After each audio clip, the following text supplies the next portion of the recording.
Good afternoon, good morning, good evening, good night. Hello, wherever you are. Hello, it's good to see everybody here today. Welcome to the JB Font Show. My name is James Fauntleroy. I am your host, and I am going to be doing another reading today of Dirty Truths by Michael Parenti. We are in the next week, so we're going to be covering that. We're going to be covering Chapter 1, Part 4 of this book. And it was pretty intense last week. The intensity continues. This one is the title of it is called Rollback. So if you can see that there. So this part is going to be called Rollback. It's going to be very interesting. And it's basically, this one's a doozy. So I am going to be giving you guys a reading on that.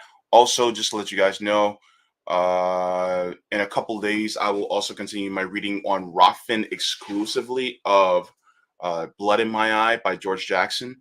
I'll be getting into continuing the reading of that.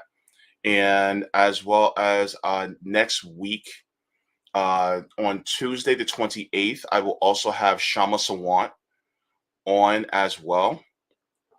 In fact, I got to email her the details and things like that. But I will be doing that as well. So we will be having a conversation too. I cannot wait to have her on. But yeah, so stay tuned for that. This Tuesday is going to be at 2 p.m. Eastern, as per usual.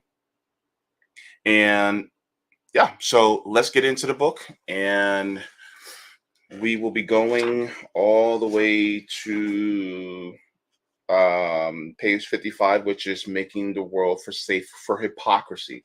So that's where we'll be stopping at the next part. So that's going to be read next week. But this one's going to be relatively shorter than the other parts. So, but it still packs a punch. And before I start, of course, tea.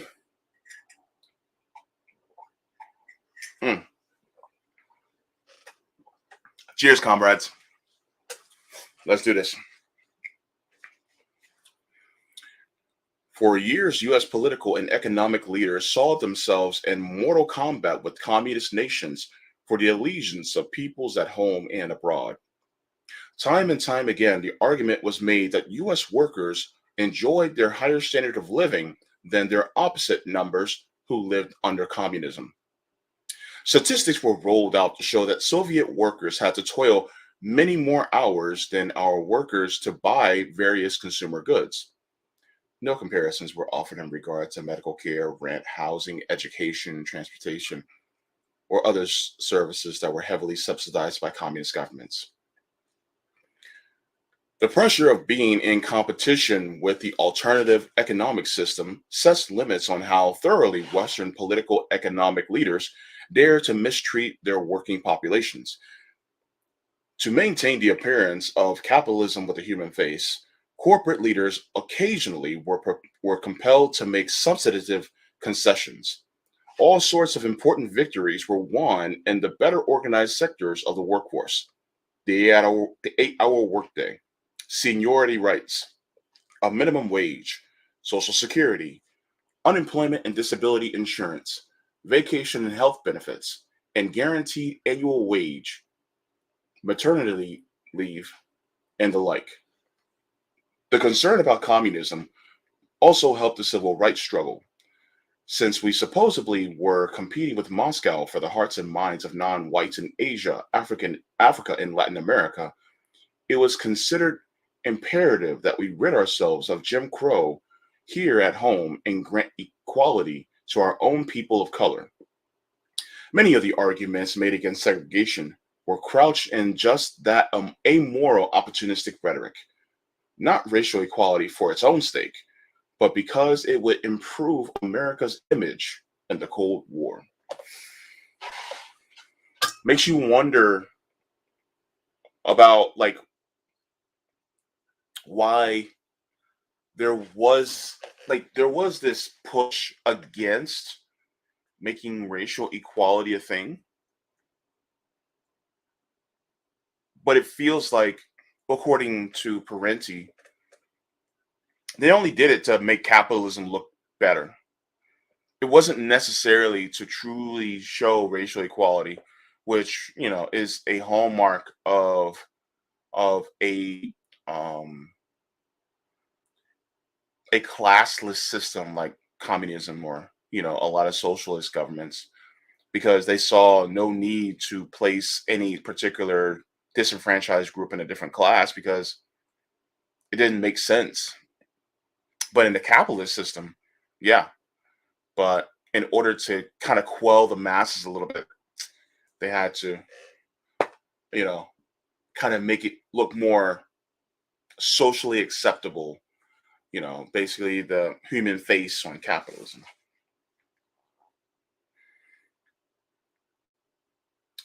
Third world, the third world comes home.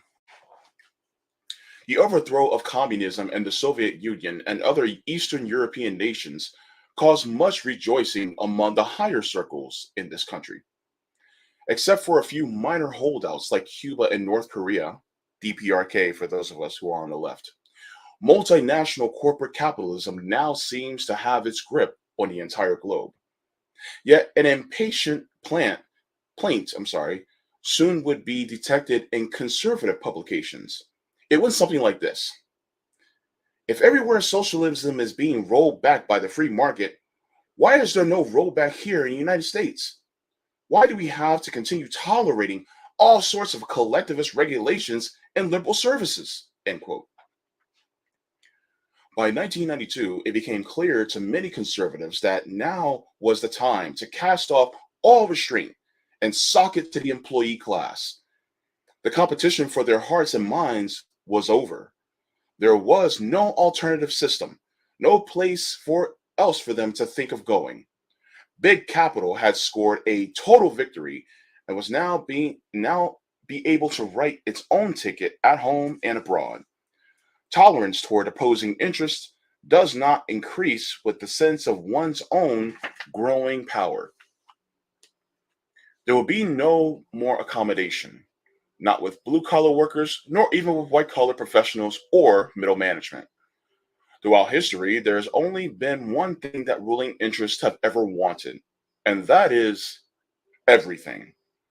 All the choice lands, forests, game, herds, harvests, mineral deposits, and precious metals of the earth, all the wealth, riches, and profitable returns, all the productive facilities, gainful inventiveness, and the technologies, all the control positions of the state and other major institutions, all public supports and subsidies, privileges and immunities, all the protections of the law with none of its constraints, all the services, comforts, luxuries, and advantages of civil society with none of the taxes and costs. Every ruling class has wanted only this: all the rewards and none of the burdens. The operational code is: we have a lot, we can get more, we want it all. With the rollback of communism, the political economic circles that preside over this country no longer feel the need to tolerate any modus vivendi with those who work for a living. Instead of worrying about lowering unemployment, as during the Cold War, corporate elites now seek to sustain a relatively high level of joblessness in order to weaken unions, curb workers, and attain growth without inflation. Growth without inflation sounds pretty good, but meanwhile, we are witnessing the third worldization of the United States, the economic downgrading of a relatively prosperous population. Corporate circles see no reason why millions of working people should be able to enjoy a middle class living standard with home ownership, surplus income, and secure long term employment. They see no reason why the middle class itself should be as large as it is. As the haves would have it, people must lower their expectations, work harder, and be satisfied with less. The more they get, the more they will expect and be able to demand, until we will end up with a social democracy or worse. Better to keep them down and hungry with their noses to the grindstone. For the ruling interest, it is time to return to 19th century standards and the kind that currently obtained through the third world, specifically an unorganized working populace that toils for bare subsistence, a mass of unemployed, desperate poor who help to depress wages and serve as a target for the misplaced resentment of those just above them. A small, shrinking middle class that hangs on by its bleeding fingers, a tiny, obscenely rich owning class that has it all. The haves are pulling out all the stops. For them, the time is cutting back. I'm sorry. For them, it's time to cut it back drastically on such luxuries as education, medical care, libraries, transportation, and other publicly funded services so that people will have the opportunity to learn how to take care of themselves. Time to do away with unions, business regulations, minimum wage laws, occupational safety, consumer safety, environmental protections, and taxes on investment income. All these things cut into profits. Every dollar that goes into the public sector is one less for the private sector, and the haves want it all. The reactionary offensive in the United States is being replicated throughout most of Western Europe, Canada, Australia, and New Zealand, where we witness repeated moves towards deregulation and privatization and an upward redistribution of income. While the overthrow of communism in Eastern Europe and the decline of social democratic communist parties in Western industrial countries has been hailed by some commentators as the end of a class struggle and even the end of history, the global corporate elites are in fact waging class war more determinedly than ever.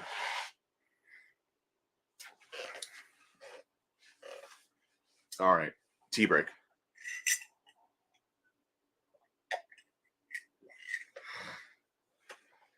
God's tea is so good. Mm. I make it good every time, as long as I don't run out of stuff.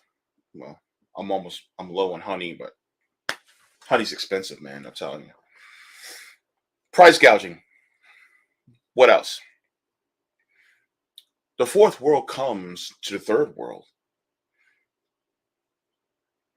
Along with the decline in working and living conditions in the United States and other Western nations, there has come an economic collapse in many third world nations. This development has been accelerated by the collapse of communism.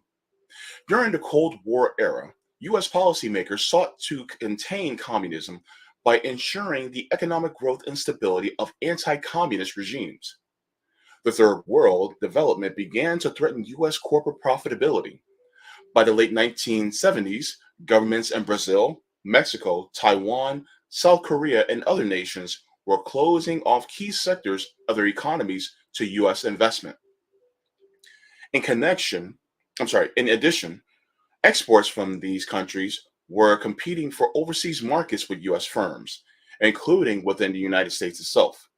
At the same time, growing numbers of third world leaders were calling for more coordinated efforts to control their own commu- communication and media systems, their own resources, markets, airspace, and seabeds. By the 1980s, US policymakers were rejecting the view that more prosperous, economically independent third world would work to the interest of US capitalism. Instead, they sought to subordinate the economies of the third world nations by rolling back development programs and weakening the political efficacy of their governments.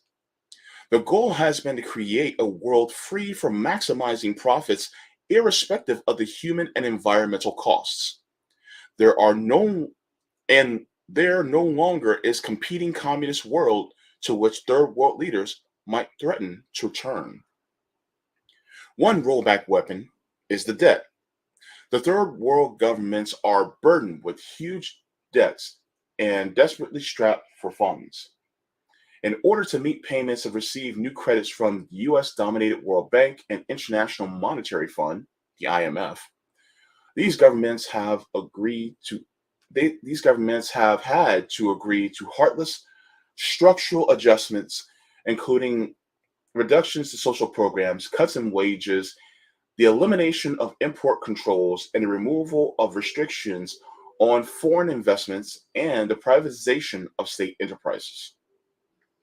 Such measures are ostensibly designed to curb inflation, boost exports, and strengthen the fiscal condition of the debtor nation. By consuming less and producing more, debtors supposedly will be able to pay off their debts. In fact, these structural adjustments work wonderfully for the transnational corporations by increasing a level of exploitation and boosting profit rates. They also leave the economies and peoples of the various countries measurably worse off. Domestic industries lose out to foreign investors. There's a general deindustrialization as state enterprises fall by the wayside or handed over to private owners to be milked for profits. Many small farmers lose their import productions and subsidies and are driven off land. Unemployment and poverty increase along with hunger, malnutrition, and various attendant epidemics and diseases.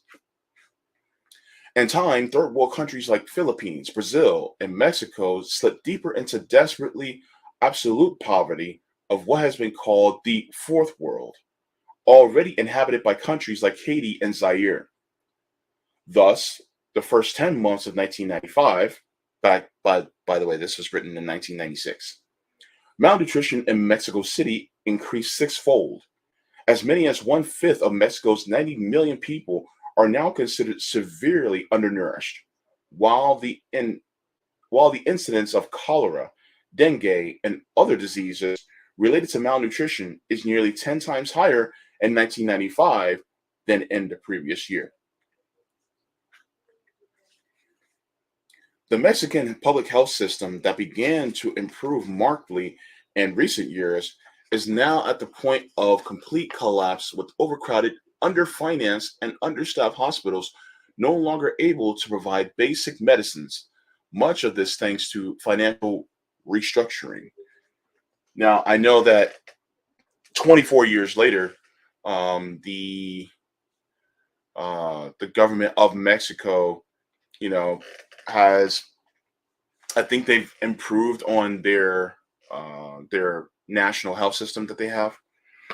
So, with that being said, they are in a better position than they were years ago.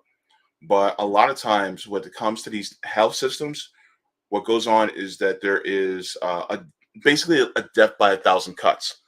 So they're doing this right now in the UK with the national health system there, right? And the national health system is constantly praised by people in the UK because without the national health system, they would basically have healthcare like we do. But because they have that national health system, it works, for people in the UK, and they don't have to worry about having to, have costs. But because of cuts, this will lead to things like, longer wait times. It can lead to, lower quality of care and things like this because you have, those on the right who do not like a national health system. They'll constantly make cuts to it in order to make it worse. So then that they can say, oh, see, it doesn't work. So now we have to move to a more private sector. We have to privatize it. And the thing is that they're basically sabotaging it in order to switch it out. Right.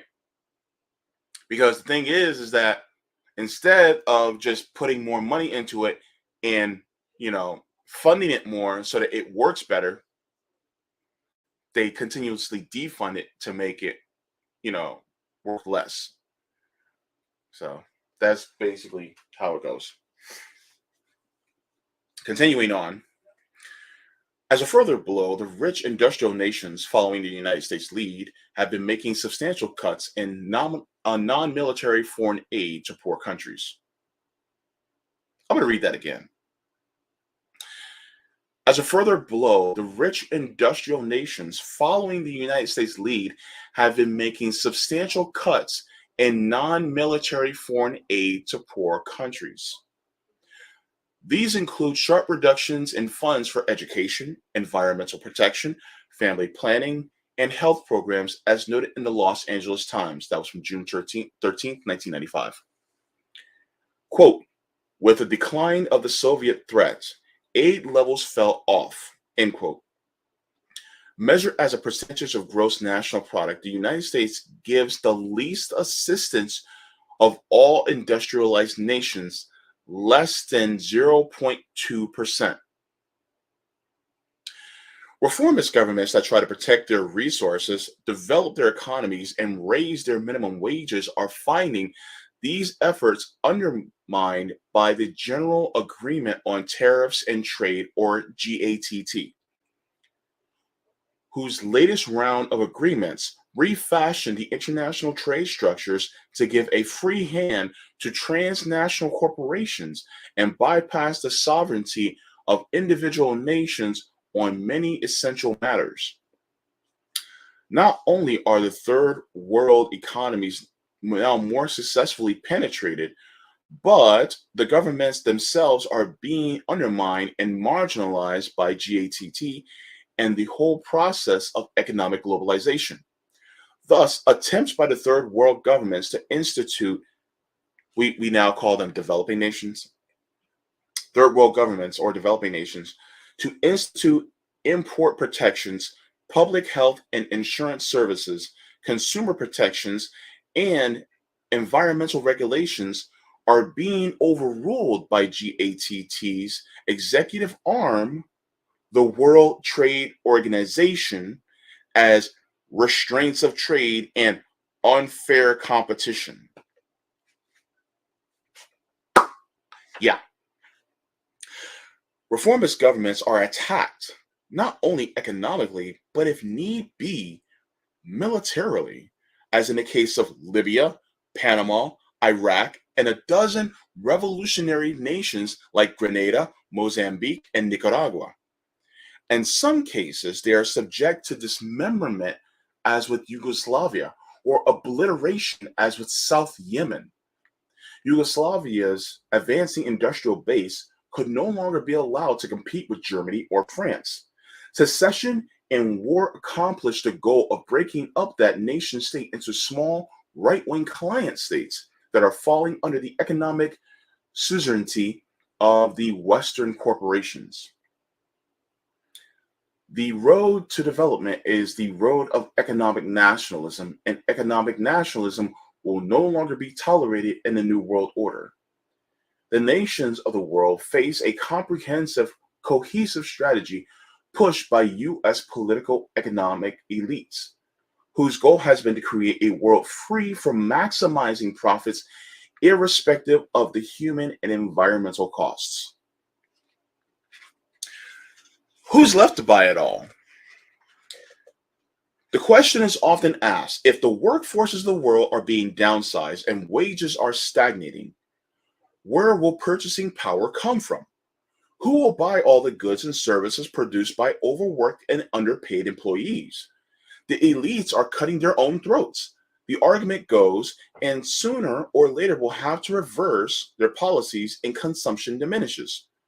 But there are several mitigating factors. First, though people may be working for less money in the United States of America, more of them are working. This is still true today because even though the unemployment rate is lower, you have more people working 2 than 3 jobs now, and the quality of their pay and basically the quality of their pay is diminished. So they have to work multiple jobs in order to still survive.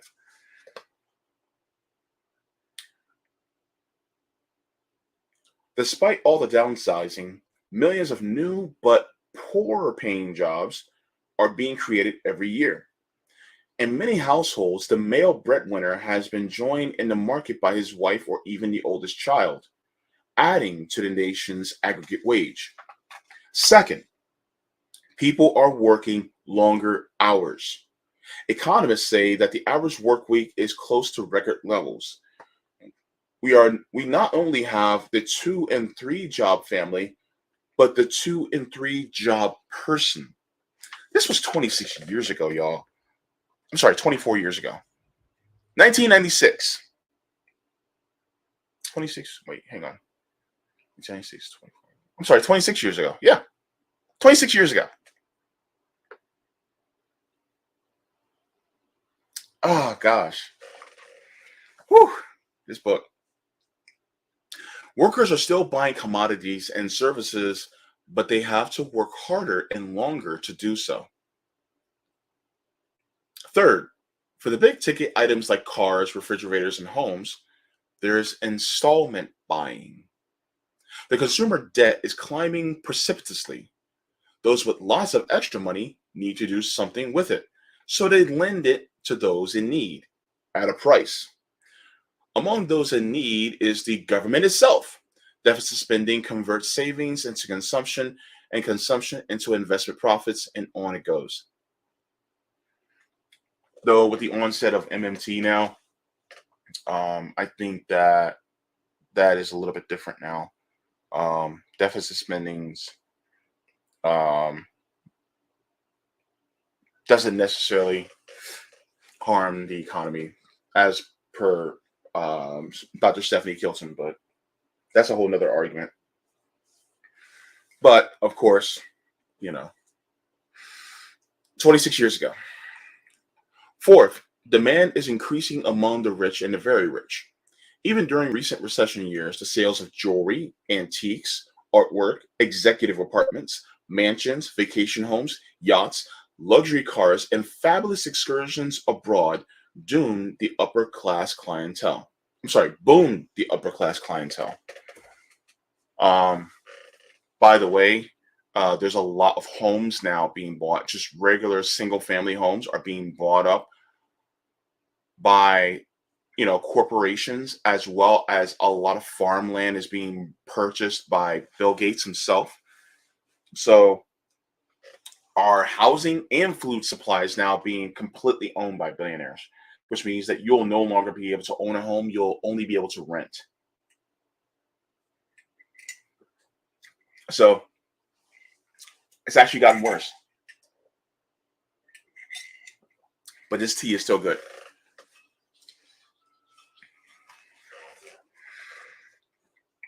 Fifth, there will always be some sort of middle class that buys an ample share of goods and services. In the United States, there are some 10 million professionals, upper and middle corporate managers, government bureaucrats, small investors, and small but successful entrepreneurs who will do well enough. Even an impoverished company, I'm sorry, even in an impoverished country like India, with a population of about 900 million, there are some 80 million who might be designated as middle class, constituting a consumer market numerically larger than in most other countries. Now, as far as, uh, of course, India's population grew even bigger than that, since then. I should have looked at this earlier, but the population of India, population of India, yeah, it's now 1.38 billion. So it was around 900 billion 26 years ago. Yeah, the population increased about 400 million. So the population increased by the entire population of the United States in that amount of time. More than that, because we're around 329 million. So they increased about 400 million in that amount of time. Whoo, that's a population explosion. But yeah. Sixth, it should be noted that the preset forced economic decline in the United States started from an exceptionally high levels of prosperity, with downsizing The pie may expand at a slower rate or even get a little smaller, but if the people at the top get a larger and larger slice, they are not much trouble about sluggish demand. Guidance from above. While they plunder the planet and impoverish the world's population, those at the top proffer a good deal of stern advice from those who fight back. To give only one example, in April 1995, one of the world's leading ruling class mouthpieces, Pope John Paul II, resplendent and embroidered in white robes and gold encrusted mitre, used his Easter Sunday address to denounce the selfishness and the desire for power and those who are tempted to place their hopes in weapons. That was from the New York Times, April 17th, 1995. Was referring to the brutal right. Let's see, was he referring to the brutal right-wing plutocrats and militarists who rule and ruin so many nations? Or the CIA supported bloodletting forces that have slaughtered hundreds of thousands in Mozambique, Angola, Nicaragua, Afghanistan, Guatemala, and scores of other countries? Or the corporate elites who regularly plunder and pollute the planet? No, not an unkind word for any of them. Instead, the Pope pointed the accusing finger at the Kurds, Palestinians, and indigenous populations of Latin America, those who number among the poorest and most cruelly dispossessed people in the world. If we are to believe John Paul, it is they who should relinquish the use of force, rid themselves of selfishness, and turn to dialogue as the only way to promote reciprocal acceptance. Suffering no material miseries of his own, the Pope is able to counsel an admirable forbearance to those who do. In this respect, he differs little from the other prominent members of his advantaged class, a class that is not much troubled by the many at home and abroad who increasingly racked by hardship and want. By the way, yes, the new Pope, was it Pope Francis? I forget the Pope's name, but has he said some interesting, more left wing things? Yes, but at the same time, I do not see the Catholic Church taking money from their coffers and truly like using it to fight against the oligarch forces.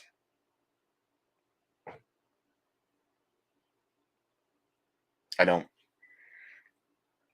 With that being said, you know what I mean? But I digress. Those who pretend to be our leaders are running the cruelest scam in history. There will be hope for the world only when people begin to see that the conditions they face are not the outgrowth of happenstance or hard times, but the result of concerted and international rapacity, the creation of poverty by wealth, the creation of powerlessness by the powerful. So that was, um, yeah, that was the end of part 4. It's called Rollback by, in chapter 1, part 4, Dirty Truths by Michael Parenti. The next one is Making the World Safe for Hypocrisy is going to be the next one. I have a feeling, I haven't read this one yet, but I'm going to read it beforehand before I read it live. Well, not live, but on this stream. It's going to be a good one. I have a feeling. But yeah, it's just interesting how you get the thoughts of the elites, who are now saying that now the biggest block against them truly taking over the world as far as wanting and having it all, that block is gone, and now you have a lot of these capitalistic, conservative, and by conservative, I'm not just talking about people who are in the Republican parties. I'm talking about the Democratic Party as a whole too, talking about liberals too, is that they're now saying, well, you know what? It's gone.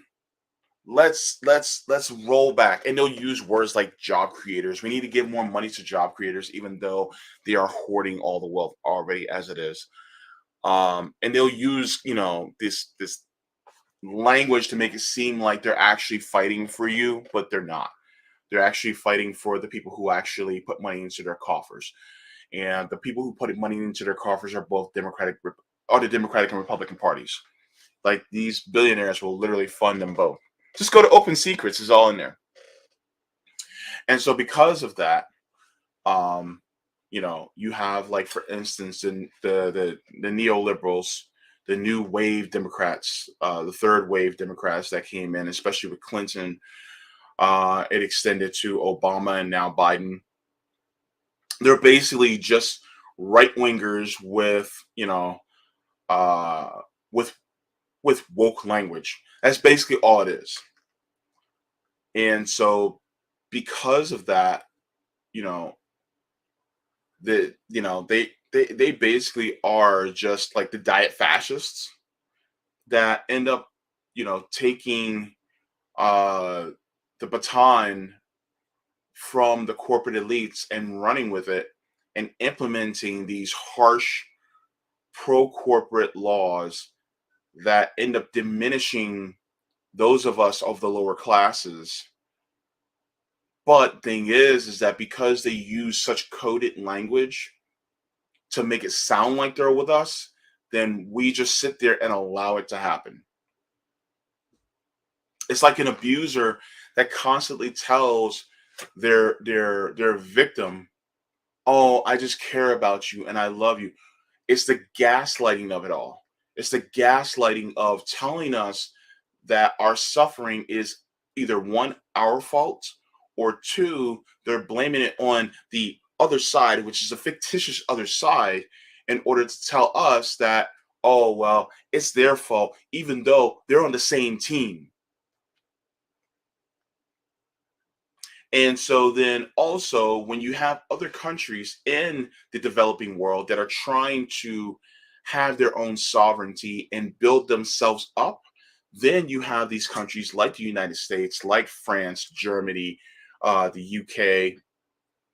Um, you know, you have all these other countries that are consistently and trying to undermine them and say, well, no, you guys can't do that. And then, when they assert their sovereignty, then the United States will, this was after this book was written, they'll send, the CIA in, they'll send the goons in to be able to replace their more left-wing governments with a puppet right-wing regime, and that puppet right-wing regime will basically do whatever they want. And if they try to resist, then the United States will send in their militaries in after them too. And then the United States will call these people dictators because they're resisting what the United States wants to do. And who owns the United States government? Well, it's the wealthy, the super rich, and the oligarchs and the corporations, the big corporations, the multinationals. And because they own all this and they basically own the government, really it's the corporations that are really going to these governments while using the United States government as their tool to basically say, yeah, no, we're taking all this over. This is ours now. You work for us. They did it with our government because the corporations literally own the United States government. So really, a president, the president, the Speaker of the House, the Senate Majority Leader, the people of the Supreme Court, they're really the middle managers of the corporate states of America. And any type of country outside the United States, especially developing countries that resist the corporate states of America, well, guess what happens? Their leaders get whacked, just like a mafia. Corporations are a mafia, yes. And so, with that being said, then like look at Gaddafi. Was he perfect? By no means, but at the same time, he was literally trying to create an entire African currency to get themselves away from the dollar. Africa is extremely rich in resources. Extremely rich in resources. And the United States was like, oh, hell no. You guys, no, that is, we stole it first. That's what the United States is like. We stole it first. You're not going to have it. So prepare to get whacked. And they whacked Gaddafi. And the thing is, Gaddafi was improving education. He was decreasing poverty in his nation. He was using the money from the oil reserves to actually disseminate that to the people. And the United States didn't like that. The United States doesn't like when you have someone who is a democratically elected person in their government that tries to put basically resources back in the hands of just the regular people and the poor people to help them rise up. This is why there have been hundreds of attempts on people like Fidel Castro's life, because he resisted the United States, and successfully, for over 60 years. So much so that he died without ever being whacked by the United States. He died an old man. And the thing is that they're trying to do the same thing to Venezuela. They were successful in Brazil, with Nicolas Maduro. But in October, you have Lula da Silva that is now running for president again, because they put him in prison, and he beat that, thankfully. And so if Lula da Silva wins in Brazil, basically South America, oh, it's on. Like, the United States is getting scared. And so because of that, the United States, as well as many other Western nations, are freaking out now. So much so that you even have people like Ron DeSantis freaking out about the recent Colombian election, with Petro winning the election, and he's basically their first leftist president. And his vice president, Francia Marquez, I think her name is, she is even further left than him. She is radical, like RBN radical, to use it in a very complimentary term. And so, with that being said, he's actually, the one that's a little less radical than her. So it's interesting to see that the United States is now becoming scared. And then on top of that, you had some of the Americas with AMLO, president of Mexico, basically looking at the United States and going, okay, so you excluded Venezuela, Nicaragua, and Cuba from this summit. I ain't going. I think the president of Honduras also was like, you know what? I'm not going either.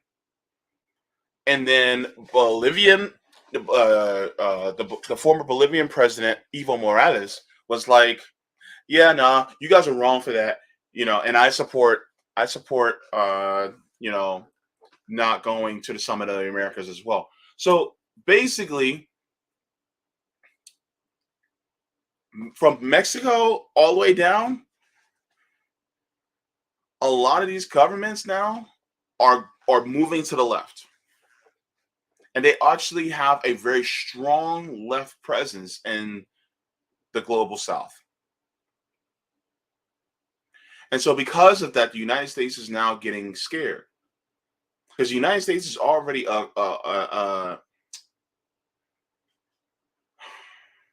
they're an empire in collapse. We're in late stage capitalism, meaning capitalism is basically going down the drain now. to the point where all these other countries are like, you know what? Let's hightail it out of here and let's start actually doing things for ourselves. And now you have China basically going, yeah, screw you, United States. We're not going to play your game anymore. And so now, instead of catching flies with vinegar around the world, they're catching flies with honey with the Belt and Road Initiative. So it's just very interesting to see how, since this book was written, a lot of the world has changed. This book was written before the war on terror. That W decided to try to push, even though really terrorist regime tried to implement the war on terror. But yeah, so that was the book by choose by Michael Parenti. If you guys have liked the stream, please make sure to throw down a like. If you have any opinions about the part that I just read, please make sure to put that down in the comments. And I will be continuing this as well as the reading of Blood in My Eye by George Jackson exclusively on Rockfin. So you guys can look forward to that. Anyway, water your plants, water yourselves, leave the world better than you found it. And mwah, forehead kisses to all of y'all.